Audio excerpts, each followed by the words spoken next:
Hello, Keith Rucker here at VintageMachinery.org. Guys, stuff is piling up over here in my viewer mail category, new purchases for the shop, etc.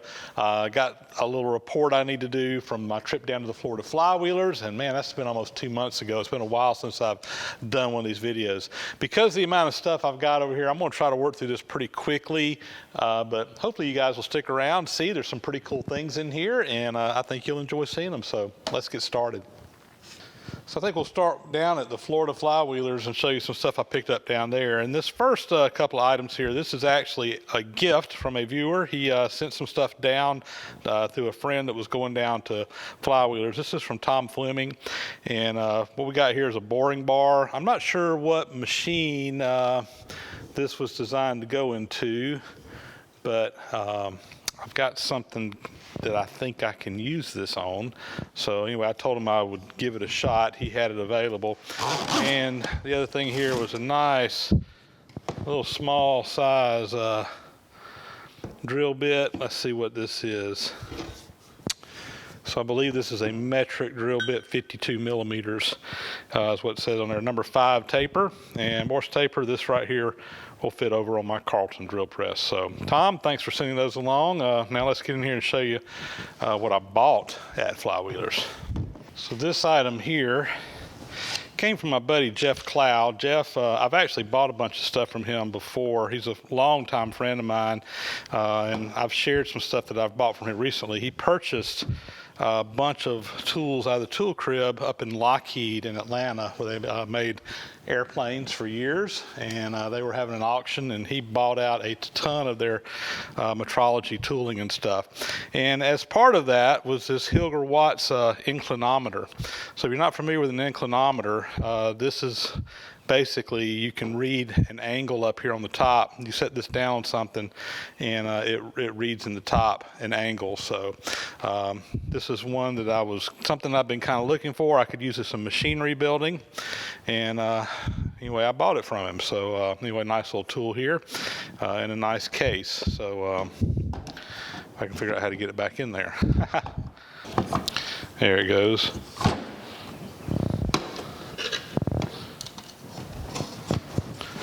I saw this little hook rule sitting over on a table, and just had to have it. I thought it was just cool, and that guy didn't want very much for it at all.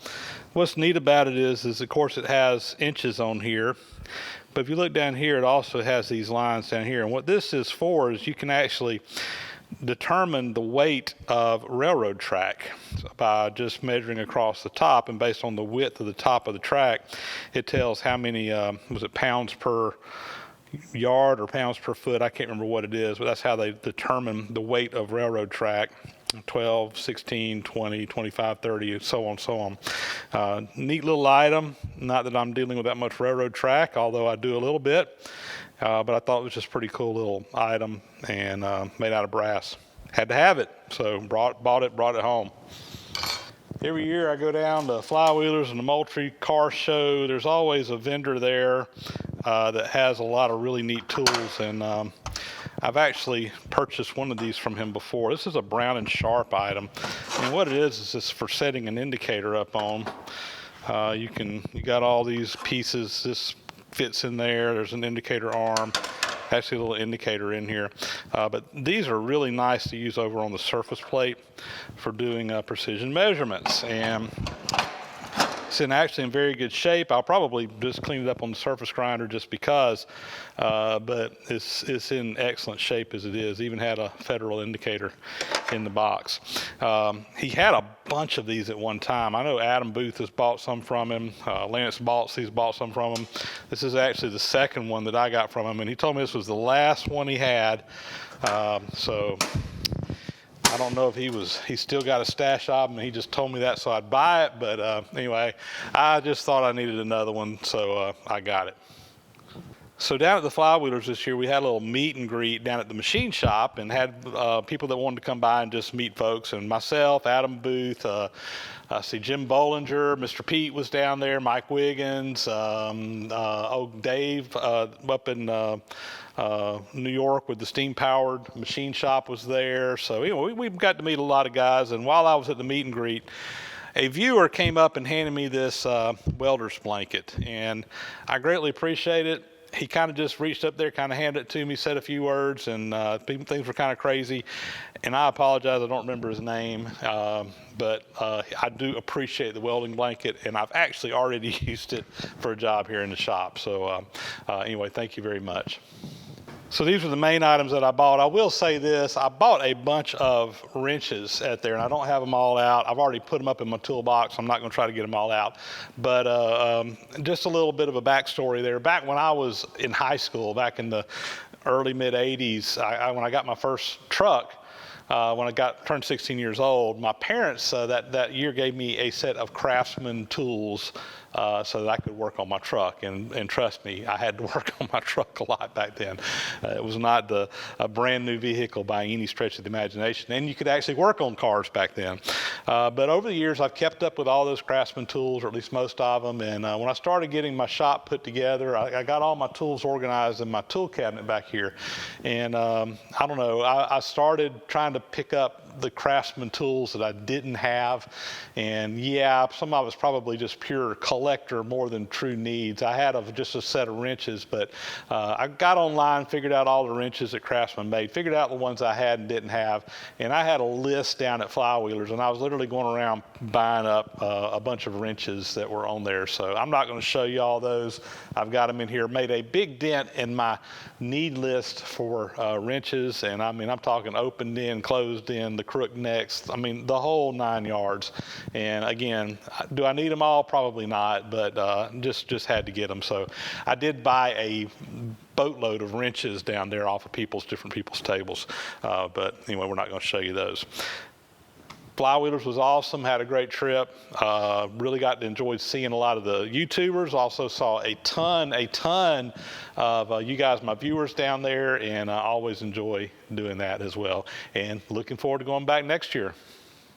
Up next here, got a really nice collection of tools that were sent in to me by my buddy Joel Havens. Joel is a longtime friend, and he's actually one of the administrators over on the VintageMachinery.org website. Really does a lot of work in the background, helping keeping things organized, doing scanning and so forth like that, and just helping keep that site up to date.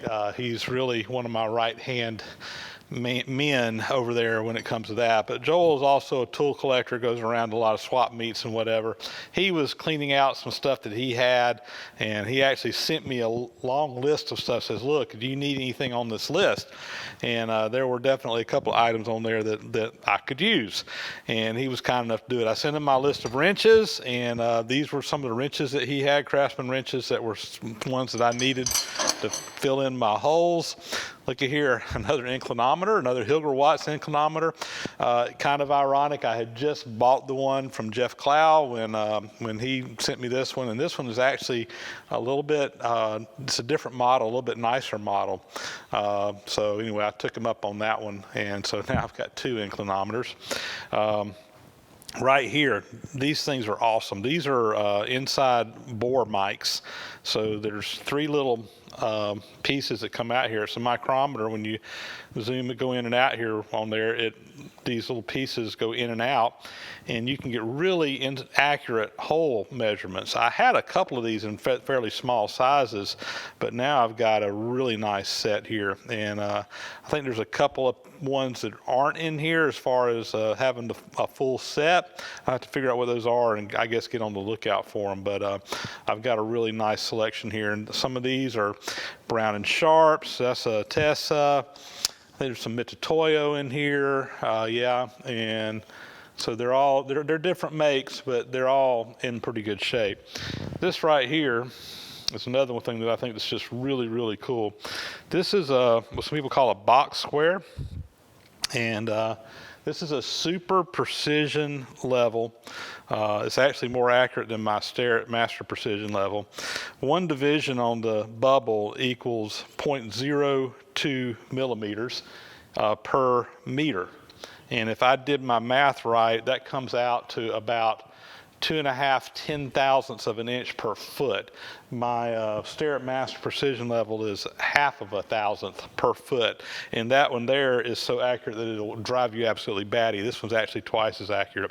But what's neat about this one is that, of course, you can use it flat down here on the bottom, but it has the square sides. One side's got the piece where you put a piece of round, one side's flat here. So if you want to check something for squareness, you can put this level up against a column and look at the bubble. Sometimes they call this a box square or a column square. Anyway, this is something that for my machinery building, I'm really happy to have. This is a very nice Japanese-made unit that you can still order these brand spanking new. I'm not even going to try to pronounce the name here. Fuji something, something, something, something, something, something, something, something. But really, really nice unit here in excellent shape. Looks like it's hardly even been used. So I'm really, really happy to have this in the arsenal. And I see you also sent a bunch of just lifting eyes here, some smaller sizes. I had a bunch of bigger ones. I didn't have some of the smaller ones. He had a bunch of these in different sizes, but I just opted to get some of these smaller ones because I didn't have some of those. So there you go, Joel. Thank you so much, not only for this, but for all the work you do over on VintageMachinery.org. And these tools will be greatly appreciated and put to good use. Up next here, I got a nice collection of books that was sent in by Alan Dorsey up in New York. And he told me there's a little bit of a sad story behind these books. And evidently he's involved with a woodworking club up there that has some shop space that they rent out to people, and people come in and use stuff. And there was a gentleman who was a retired medical researcher who wanted to get into machining. It was his lifelong dream. He had retired. He basically put together a machine shop, put it in there, got it all set up. He had bought a bunch of books and stuff to go with it. And shortly after he got it all set up, he had a heart attack and passed away.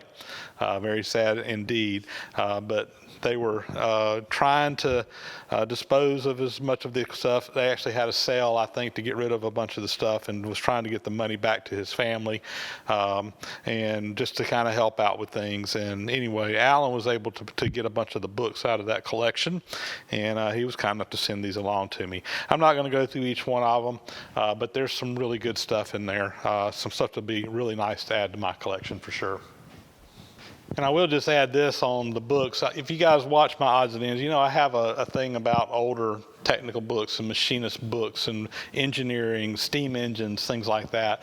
And over the years, you guys have sent me a lot of books, and they've been literally stacking up in my office, and I haven't really had a chance to go through and get them all organized. Well, during this whole coronavirus thing that's going on right now, everybody's stuck at home, I had a couple of college boys that have helped me out that live right around here, right around me, that they were home from school, couldn't go to school, couldn't do anything, were getting stir crazy while they were self-distancing and kind of, I wouldn't say they were quarantined, but really trying not to get out and about. So I put them to work. And we've been doing some work in my house. I've been actually laying some wooden flooring up in the upstairs section of my house. When we bought our house, it was kind of 3 big bonus rooms upstairs, and they were finished when I bought them, but we've been, and actually my daughters put their bedrooms up there. They had 2 really nice bedrooms. Well, now that my oldest daughter has moved out of the house, I've kind of taken over her bedroom and turning that into my new office. I've got a lot more room up there, and since I do work at home with my real job, plus all these books and stuff that I'm collecting, I've really been trying to get a space that I can get everything organized and properly put in there. So I've been moving everything up there. I've been going through these books. I got to get some more bookshelves built or put in or something, but I am starting to sort through all these books, and I am finding that I have quite a few duplicates on stuff. So I'll just put it out there. If anybody out there is interested in old books like I am, and would be interested in some of the duplicate stuff that I have, shoot me a message and see if we can work something out. Maybe do some trading or whatever, but I like to find a home for the duplicate stuff so that it's not just, I don't want to be a hoarder. And sometimes I feel like I am a hoarder, a tool hoarder and a book hoarder. But I like having stuff to go use when I need it, but I don't want to necessarily have duplicates of a bunch of stuff. So we'll try to find a new home for some of that stuff if anybody's interested. So neat little item here given to me by another longtime good friend of mine, Drew Richardson. Drew was actually, he's a boy I've known since he was a very young boy. I call him a boy now. He's a man now, but he grew up in the church that I go to, and I've literally been knowing him since he was a child. When I worked as a county extension agent, he was one of the 4-H'ers that went through our 4-H program, excelled in 4-H throughout his 4-H career. And after he got out of high school, he went to college. He went to dental school. He's now a dentist up in the Augusta, Georgia area. And anyway, Drew, I was in Augusta a couple of weeks ago for a conference, and he figured out I was there, and he said, "Hey, I want to come by your hotel. I got something I want to give you." And Drew had been, he collects antique watches, and he goes around all these estate auctions and sales and what have you. And he was at one and saw this Stanley level that was sitting on a table that was like being sold for $1 or $2 an item, and he said Mr. Keith would like that, so he bought it for me and brought it over there to me. So anyway, very nice Stanley level. All the bubbles are still in good shape, and I like it. I love it. I've actually got one similar to this that I use all the time, and it's one of my go-to levels because I just like the cast iron. This one's a different size than the one I've got. The other one I have is a Stanley. I think it's a different look to it, but I really like this. So anyway, Drew, thank you so much for thinking of me, and thank you for bringing that over to me, and it was great seeing you and catching up with you a little bit while we were over in Augusta. Next stuff here comes from Jeff O'Neill, who lives up in Springfield, Missouri. And Jeff told me he bought a toolbox and some stuff that had a bunch of tools in it that he didn't really feel like he needed and wanted to send them along. So we got some really nice taps here. Some of these are brand spanking new taps. A couple of dies. These were actually still in the packaging. I took them out for the picture here.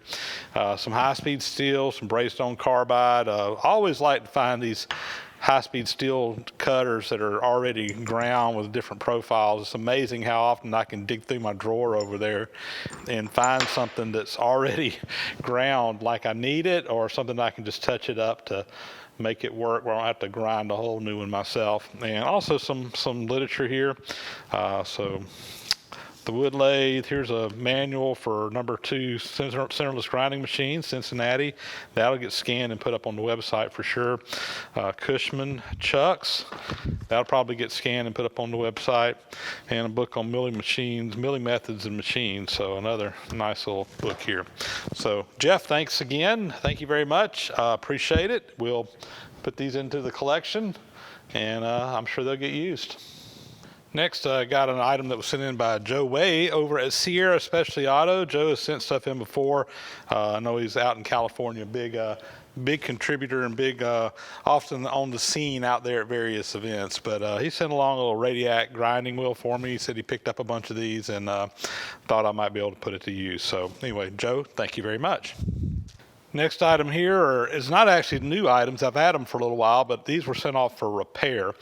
So these 3 indicators I picked up at the Peach Meet, tool meet that was held up in Madison, Georgia back a couple months ago. And all 3 of these indicators were in need of some repair work and just going through, cleaning up, getting working properly.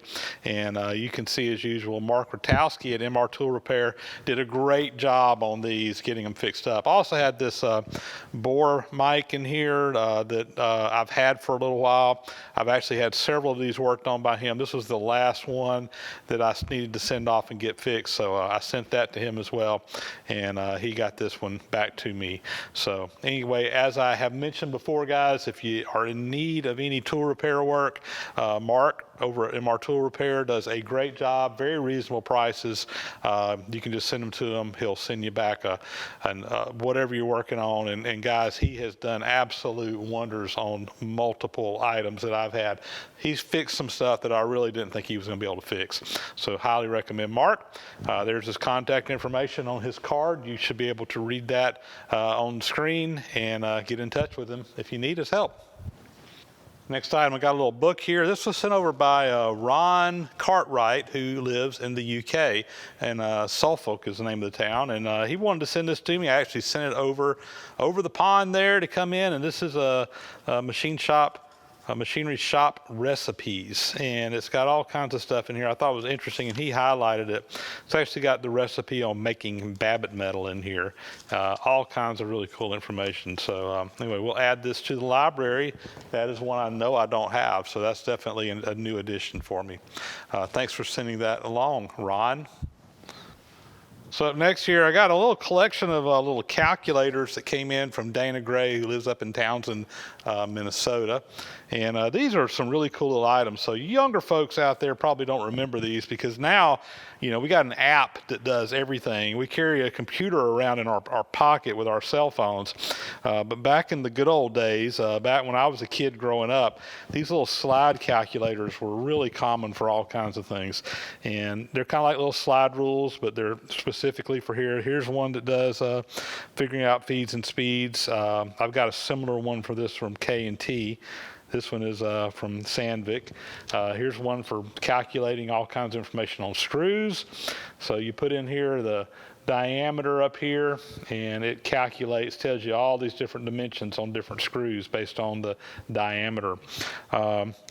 This one here, it's got all kinds of stuff on here. So if your number of threads tells you your double depth length here. Here's keyway thicknesses, distance across flats. There's just all kinds of calculators on this one here, even on both sides. So I'm not going to go through each and every one of them, but lots of stuff on there. This one here is for tap sizes.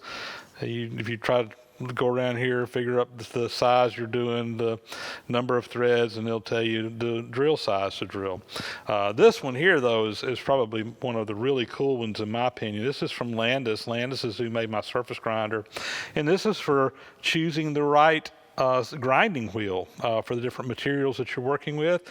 It's got all the codes on here for medium, soft, and hard, the letters, and all this stuff that's really complicated, but you can just spin this thing around, and it will help you figure out what grinding wheel you need for a particular job. So that right there is going to definitely get used, I promise. So Dana, thanks a lot for sending these in. I've got some similar type stuff over in one of my toolboxes. I'm going to put these in there with them, and I do reference these. I do use them from time to time, so very cool. I like the old school calculators. Next item comes in from D. Haynes over in Tarrant, Alabama. And this is an interesting item. I looked it up in my Starrett catalog. I knew what it was, but I wanted to find the documentation on it. But this is actually a cylinder gauge for measuring the bores of a cylinder on an engine, similar to some of the other bore gauges that I've got. But this one here is a little bit different, but you put a little rod up on the top back here, and you can drop this down in your cylinder. There is some adjustment in this for different sizes. Basically, what you have to have is a ring that's calibrated to whatever size you want. You set your indicator to 0, and then you drop this down in there, and it will tell you how far off it is from what that standard thing. So plus or minus however many thousandths will read on the indicator. It is froze up, so this is something I'll probably be sending to my buddy Mark Rotowski to get him to work on it and get it going again for me. But interesting little tool. This is something I don't have. I'm not sure this is the exact model. This one here shows metric, but this is definitely in thousandths, but you kind of get the idea of how it's used. Anyway, Dee, thanks for sending that along. I appreciate it very much. And now we got some items that came in from Dave Welsler. Dave had pulled out some old manuals from a place he volunteers at, Tuckahoe Antique Machine Shop, and I think they were cleaning out, getting rid of some stuff that they didn't really relate to what they do, and he figured he would get these to us so that we could preserve them. So just some different machinery manuals. There's K&T 5H, another K&T 5H, one's an instruction book, repair book.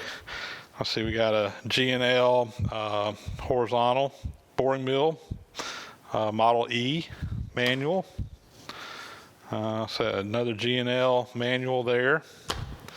Rotary table, horizontal bore and drilling machines. That's like another G&L manual here. So good stuff.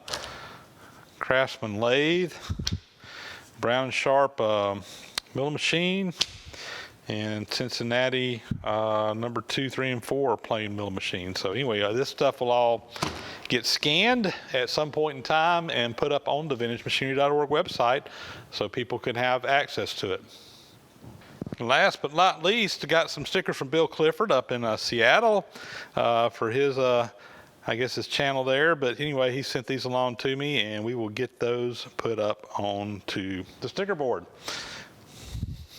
And there we go. My workbench is clean again. I have taken all of my boxes of stuff that you guys were gracious enough to send in, and new tools and items, put them all up where they go into the shop, and I've got room to work again. So thanks as always for everybody that sent stuff in, and I thank you guys for watching up to this point. If you've made it this far, you're greatly appreciated.